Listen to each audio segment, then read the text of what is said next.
Hello friends, welcome to our YouTube channel friends. In this video, I am gonna tell you about how to fix this talkback problem. When I just simply tap on the screen, it is speaking about the application, like tap on this, double tap this. So how you can fix this problem and turn off this problem? You can see when I just tap on the screen, it will show a box of blue or green color. So it will show like this. Messages.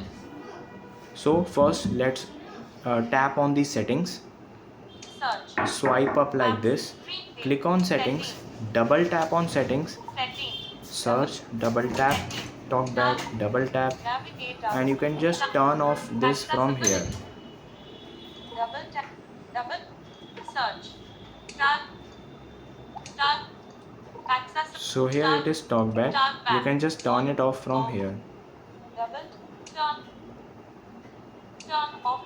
Turn back on. And friends, talkback is turned off successfully, and now this smartphone working normally. I hope you like this video. If you like this video, then subscribe to our YouTube channel for more helpful tips and tricks videos. See you next time. So this done.